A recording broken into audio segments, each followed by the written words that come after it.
ہر چیز کی کچھ شرائط ہوتی ہیں، محبت کی بھی کچھ شرطیں ہیں۔ قرآن پاک میں یا احادیث میں کسی بھی چیز کے کچھ فضائل ہیں کچھ شروط کے ساتھ۔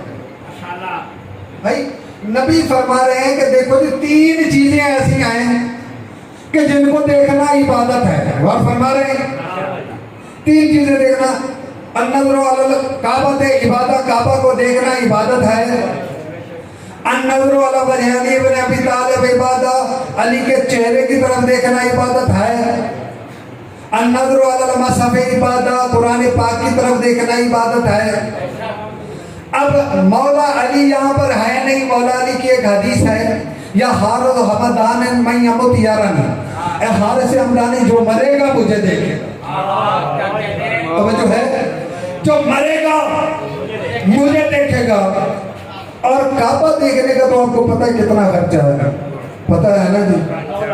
ہاں تو بھائی کعبہ دیکھنے کے لیے نوٹ خرچ کرنے پڑیں گے، مولا علی کو دیکھنے کے لیے مرنا پڑے گا، لیکن قرآن واحد عبادت ہے جس کے لیے مرنا بھی نہیں ہے، نوٹ بھی نہیں خریدنے۔ تو بھائی دیکھو قرآن بڑی قیمتی چیز ہے بھائی یہ۔ اچھا میں آپ کو بھی شرط کے بارے میں عرض کر رہا تھا، تو بھائی کعبہ کی طرف دیکھنا شرط ہے، ثواب ہے، مگر سب کے لیے نہیں ہے۔ غور فرما، سارے اگر چلے جائیں کعبہ، سب کے لیے کعبہ کو دیکھنا ثواب کا کام نہیں۔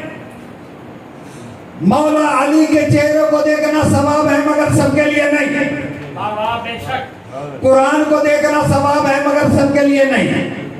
توجہ فرمائی آپ نے؟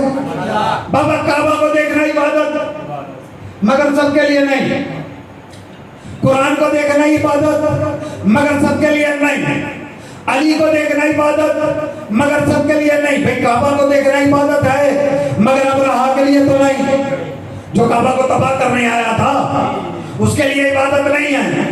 قرآن کو دیکھنا عبادت ہے مگر کافر کے لیے نہیں ہے، علی کا چہرہ دیکھنا عبادت ہے مگر منافق کے لیے نہیں ہے۔ اسی وجہ سے عرض کرتا ہوں کعبہ کو دیکھنا عبادت ہے اس کے لیے جو کعبہ کو کعبۃ اللہ سمجھے، قرآن کو دیکھنا عبادت ہے اس کے لیے جو قرآن کو کتاب اللہ سمجھے، اور علی کو دیکھنا عبادت اس کے لیے ہے جو علی کو ولی اللہ سمجھے۔